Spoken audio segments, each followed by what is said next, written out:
ओम शांति। आज 23 तारीख है, बुधवार का दिन है। तो आज सारा दिन मैं निर्भय आत्मा हूँ, स्वमान में रहना है और भय से मुक्त बनना है। आज की दुनिया में कहते चिंता और भय लगा हुआ है, माना खाते भी चिंता में है, सोते भी चिंता में है, भय में है। तो बाप हमको सत्यता की शक्ति से निर्भय बनाते हैं। तो जिसमें सत्यता की शक्ति है वो निर्भय होते हैं, अचल होते हैं। तो हमको भी इस शक्ति को धारण कर बिल्कुल निर्भय बनना है। तो आज प्यारे बाबा ने कहा ये पति दुनिया एक पुराना गांव है और अभी ये पति दुनिया बाबा कहते आप बच्चों के रहने के लायक नहीं है। अब तुमको चाहिए नई दुनिया। तो नई दुनिया में चलने के लिए भी हमको पूरा पुरुषार्थ करना है, नई दुनिया के लायक बनना है, दैवी गुणों को धारण कर श्रेष्ठ देवता बनना है। तो आज का प्यारे बाबा का महावाक्य है। बाबा कहते मीठे बच्चे, ये पतित दुनिया एक पुराना गांव है, ये तुम्हारे रहने के लायक नहीं है। तुम्हें अब नई पावन दुनिया में चलना है। प्रश्न है, बाप अपने बच्चों को उन्नति की कौन सी एक युक्ति बताते हैं? उत्तर, बच्चे तुम आज्ञाकारी बन, बाप दादा की मत पर चलते रहो। बाप दादा दोनों इकट्ठे, इसलिए अगर इनके कहने से कुछ नुकसान भी हुआ तो भी रेस्पॉन्सिबल बाप है, सब ठीक कर देगा। तो तुम अपनी मत नहीं चलाओ, शुबाबा की मत समझकर चलते रहो तो बहुत ही उन्नति होगी। ओम शांति।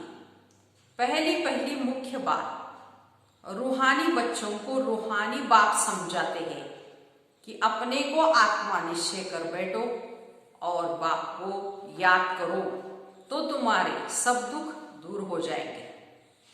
वो लोग आशीर्वाद करते हैं ना, ये भी बाप कहते हैं बच्चे तुम्हारे सब दुख दूर हो जाएंगे, सिर्फ अपने को आत्मा समझ बाप को याद करो। ये तो अति सहज है। यह है भारत का प्राचीन सहज राजयोग।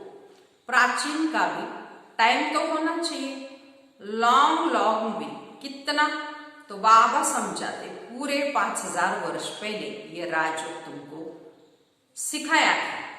तो ये बाप बिगड़ कोई भी समझा नहीं सकते और बच्चों बिगड़ कोई समझ न सके। तो गायन भी है, आत्माएं माना बच्चे और परमात्मा बाप अलग रहे बहुकाल। जब सुंदर बेला लगा तभी, जब सदगुरु मिला दलाल। तो बाप ही कहते हैं तुम सीढ़ी उतरते उतरते पतित बन पड़े हो, लेकिन अब तुमको स्मृति आई है। सब चिल्लाते हैं हे पतित पावन। तो कलयुग में सब पतित ही होते हैं, सतयुग में होते हैं सब पावन। तो वह है कि पावन दुनिया और ये है पुरानी पतित दुनिया। तो ये पुरानी पतित दुनिया रहने के लायक नहीं है बच्चों की, परंतु माया का भी प्रभाव कोई कम नहीं। यहाँ देखो तो 100-125 मंजिल के बड़े बड़े मकान बनाते रहते हैं। तो इनको माया का पाम का माया का जलवा ऐसा है, जो कहो स्वर्ग में चलो तो कह देते हमारे लिए स्वर्ग यहाँ ही है। इनको माया का जलवा कहा जाता है। परंतु तुम बच्चे जानते हो ये तो पुराना गांव है, इसको कहा जाता है नरक। पुरानी दुनिया सो भी रौ नरक। तो सतयुग को कहा जाता है स्वर्ग। ये अक्षर तो है ना, तो इसको विशेष वर्ड तो सब कहेंगे। तो वॉइसलेस वर्ड तो स्वर्ग था ना, स्वर्ग को कहा ही जाता है वॉइसलेस वर्ड। तो नरक को कहा जाता है विशेष वर्ड। तो इतनी भी सहज बातें क्यों नहीं किसकी बुद्धि में आती। तो मनुष्य कितनी दुखी है आज की दुनिया में। बाबा कहते हैं सब बातों में चिंता, टेंशन, भय लगा हुआ है। कितने लड़ते झगड़ते आदि रहते, दिन प्रतिदिन बॉम्ब शादी भी ऐसे बनाते रहते जो गिरे और मनुष्य खत्म हो जाए। परंतु तुच्छ बुद्धि मनुष्य समझते नहीं कि अभी क्या होने वाला है। तो ये बातें कोई समझा नहीं सकते सिवाय बाप के। क्या होने वाला है? तो पुरानी दुनिया का विनाश हो और नई दुनिया की स्थापना भी गुप्त हो रही है। तो तुम बच्चों को कहा जाता है गुप्त वॉरियर्स। तो कोई समझते हैं क्या कि तुम लड़ाई कर रहे हो, है ना। तुम्हारी लड़ाई है 5 विकारों से। माना तुम गुप्त वॉरियर्स हो, गुप्त योद्धा हो। सबको कहते हो पवित्र बनो। एक बाप के बच्चे हो ना, तो प्रजापिता ब्रह्मा के बच्चे तो सब भाई बहन में ना। समझाने की बड़ी युक्ति चाहिए। माना बाबा कहते हमारी लड़ाई है विकारों से, 5 विकारों से। तो बाबा कहते माया से लड़ना है और हमको विजयी बनना है। तो तुम बाबा कहते ऐसे गुप्त योद्धे हो। तो प्रजापिता ब्रह्मा के तो ढेर बच्चे, एक तो नहीं, नाम ही प्रजापिता। लौकिक बाप को कभी प्रजापिता नहीं कहेंगे। तो प्रजापिता ब्रह्मा है तो उनके सब बच्चे आपस में भाई बहन, ब्रह्मा कुमार कुमारी ठहरे ना।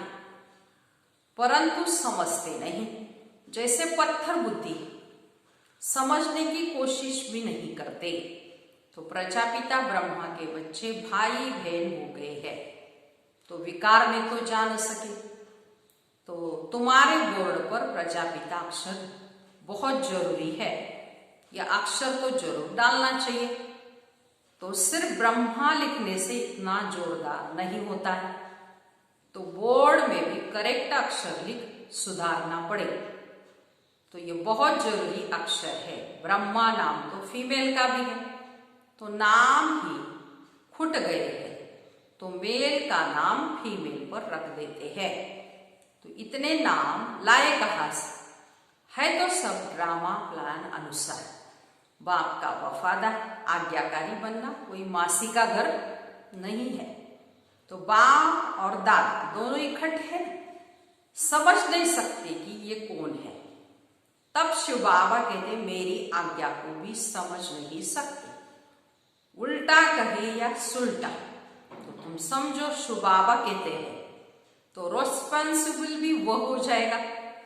इनके कहने से कुछ नुकसान हुआ तो भी रेस्पॉन्सिबल वो हुए ना, तो वो सब ठीक कर देगा। शिव बाबा ही समझाते, शिव बाबा का ही समझाते रहो तो तुम्हारी उन्नति बहुत होगी। परंतु मुश्किल समझते हैं कोई, फिर अपनी मत पर ही चलते रहते। तो बाप कितना दूर देश से आते हैं तुम बच्चों को डायरेक्शन देने, समझाने के लिए। तो और कोई पास तो ये स्पिरिचुअल नॉलेज है नहीं। तो सारा दिन यही चिंतन चलना चाहिए कि क्या लिखे जो मनुष्य समझे। ऐसे ऐसे सीधे अक्षर लिखने चाहिए जो मनुष्यों की दृष्टि पड़े और वो समझे। तो तुम ऐसा समझाओ जो कोई प्रश्न पूछने की दरकार ही न पड़े। बोलो बाप कहते अपने को आत्मा समझ, मुझ बाप को याद करो तो तुम्हारे सब दुख दूर हो जाएंगे। तो अच्छी रीति याद में रहेंगे, वही ऊंच पद पाएंगे और उनके ही विकर्म विनाश होंगे। तो ये सेकंड की बात है ना। मनुष्य क्या क्या पूछते रहते, तो तुम कुछ भी नहीं बताओ। बोलो जास्ती पूछो मत, पहले एक बात में निश्चय करो। प्रश्न से जास्ती जंगल में पड़ जाए तो फिर निकलने का रास्ता मिलेगा नहीं। जैसे फागी में मनुष्य मूंझ जाते तो फिर निकल नहीं सकते, ये भी ऐसे है। मनुष्य कहाँ से कहाँ माया तरफ निकल जाते हैं। इसलिए पहले सबको एक ही बात बताओ, तुम तो आत्मा हो अविनाशी। तो बाप भी अविनाशी पतित पावन है, तुम तो पतित हो। अब या तो घर जाना है या नई दुनिया में, तो पुरानी दुनिया में पिछाड़ी तक आते रहते। जो पूरा पढ़ेंगे नहीं वो तो जरूर पीछे ही आएंगे ना। कितना हिसाब है। और फिर पढ़ाई से भी समझा जाता कि पहले कौन जाएगा। स्कूल में भी निशानी दिखाते ना, दौड़ी पहन हाथ लगाकर आओ, तो पहले नंबर वालों को इतना इनाम मिलता है। तो ये बेहद की बात है। तो बेहद का इनाम यहां मिलता है। तो बाबा कहते हैं बच्चे याद की यात्रा पर रहो, दैवी गुण भी धारण करने हैं, सर्वगुण संपन्न यहां ही बनना है। इसलिए बाबा कहते हैं चार्ट रखो तो मालूम पड़े, उन्नति हो। याद की यात्रा का भी चार्ट रखो तो पता पड़ेगा हम फायदे में है या घाटे में। परंतु बच्चे रखते ही नहीं। बाबा कहते हैं लेकिन बच्चे करते नहीं, बहुत थोड़े करते हैं। इसलिए माला भी कितनी थोड़ों की है।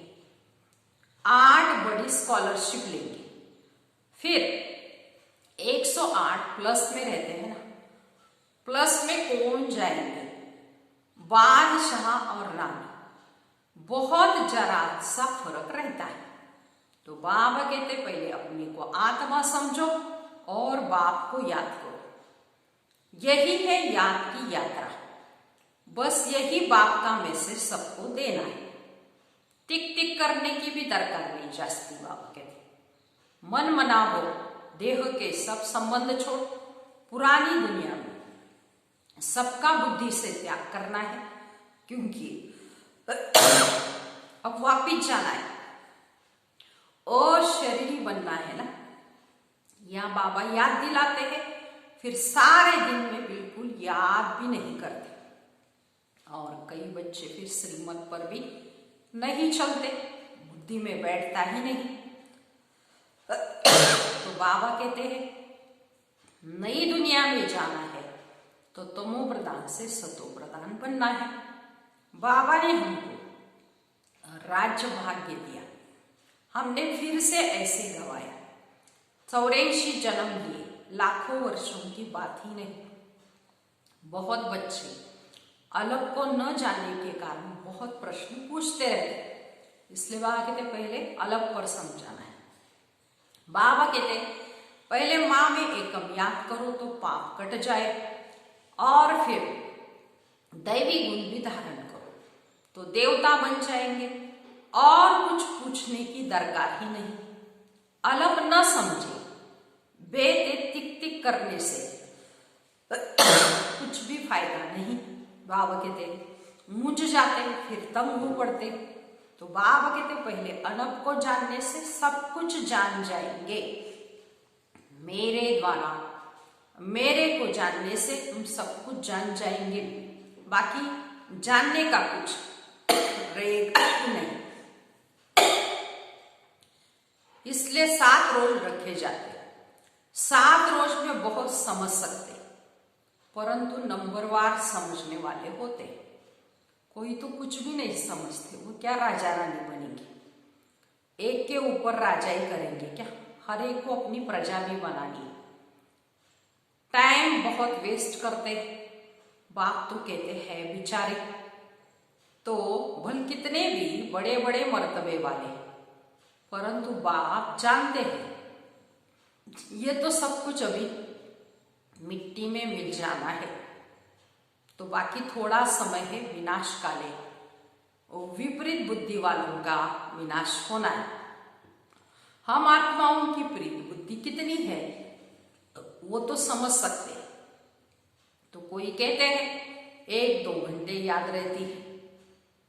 क्या लौकिक बाप से तुम 1-2 घंटा प्रीत रखते हो? सारा दिन बाबा बाबा करते रहते हो। तो यहां बल बाबा बाबा कहते हैं, परंतु हड्डी प्रीत थोड़ी है।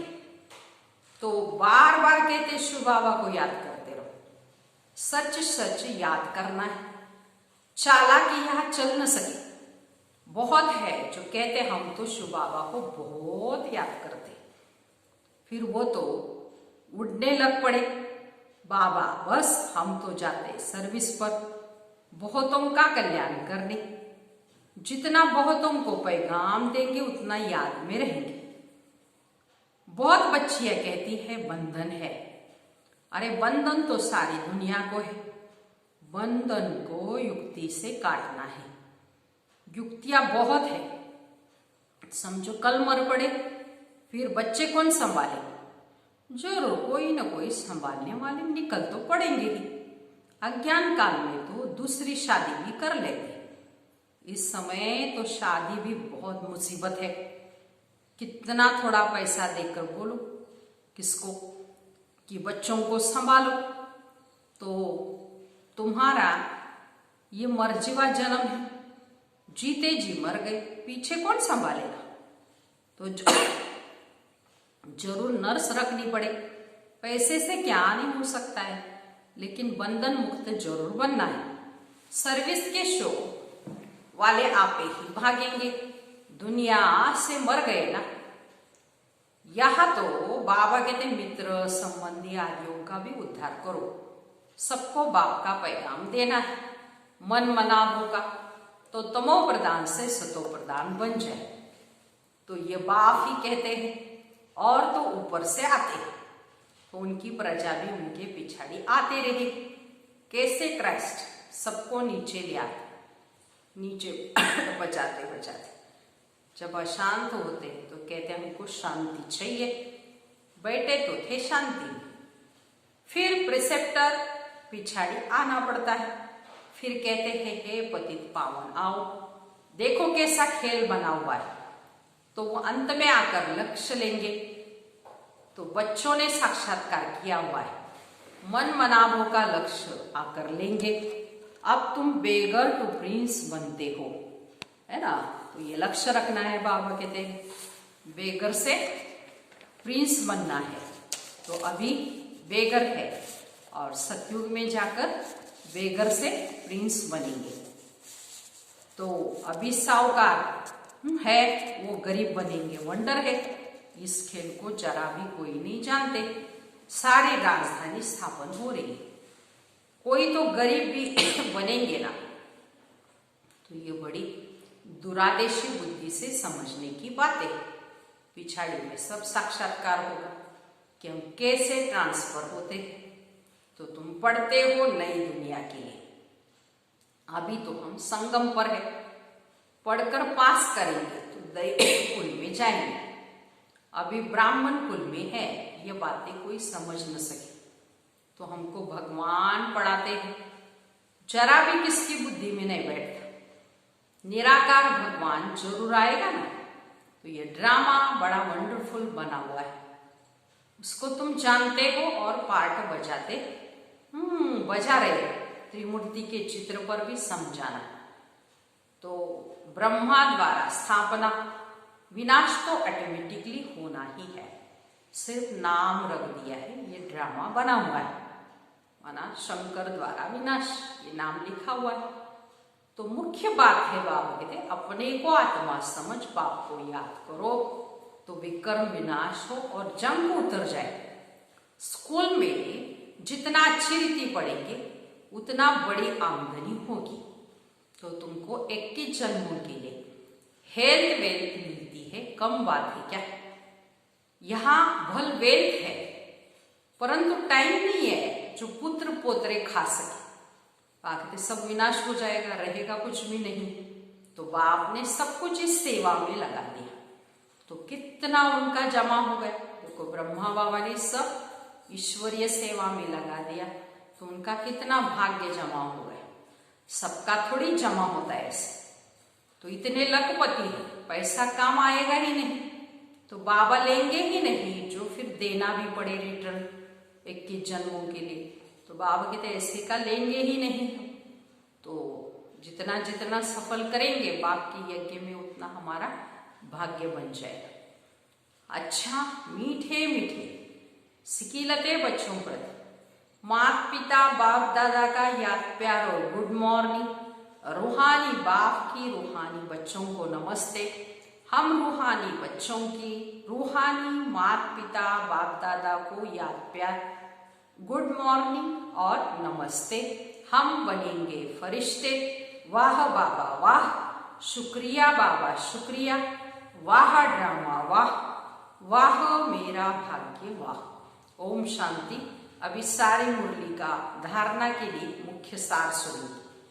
पहली पॉइंट है, बंधन काटने की युक्ति रचनी है, जिगरी बाप से प्रीत रखनी है, बाप का पैगाम सबको देना है, सबका कल्याण करना है। दूसरी पॉइंट, दुरादेशी बुद्धि से इस बेहद के खेल को समझना है, बेगर टू प्रिंस बनने की पढ़ाई पर पूरा ध्यान देना है, याद का सच्चा सच्चा चार्ट रखना है। आज का वरदान, सत्यता के आधार पर एक बाप को प्रत्यक्ष करने वाले निर्भय अथॉरिटी स्वरूप भव। विस्तार, सत्यता की प्रत्यक्षता का आधार है, बाप को प्रत्यक्ष करने के लिए निर्भय अथॉरिटी स्वरूप बनकर बोलो। संकोच से नहीं, जब अनेक मत वाले सिर्फ एक बाप को मान लेंगे, फिर कहेंगे कि हम सबका बाप एक है और वही अब कार्य कर रहे हैं, तो हम सब एक की संतान हैं और एक है, और ये एक ही यथार्थ है, तो विजय का झंडा लहरा जाएगा। तो इसी संकल्प से मुक्ति धाम जाएंगे, और फिर जब अपना अपना पार्ट बजाने आएंगे तो पहले यही संस्कार इमर्ज होंगे कि गॉड इज वन, तो यही गोल्डन एज की स्मृति है। तो ऐसे निर्भय और अथॉरिटी स्वरूप बनकर सारा दिन रहना है, जिसमें बाबा को प्रत्यक्ष करने का आधार बाबा ने सुनाया सत्यता है। तो निर्भय कि बाबा कहते अथॉरिटी बनकर बाप को प्रत्यक्ष करना है, कोई भी संकोच नहीं करना है। जैसे बाबा कहते हैं आज अनेक मत वाले हैं, लेकिन हमको एक बाप को प्रत्यक्ष करने का कार्य करना है। हम एक के हैं, एक की ही संतान है, यही एक है, यह यथार्थ बाबा कहते विजय का झंडा हमको लहराना है। तो सभी के संस्कार बाबा कहते फिर मुक्ति धाम जाके इमर्ज होंगे, फिर आएंगे तो यही संस्कार लेके आएंगे और सभी कहेंगे गॉड इज वन। तो ऐसे अथॉरिटी स्वरूप बनकर बाप को प्रत्यक्ष करना है। स्लोगन, सहन करना ही स्वयं के शक्ति स्वरूप को प्रत्यक्ष करना है। अच्छा, ओम शांति।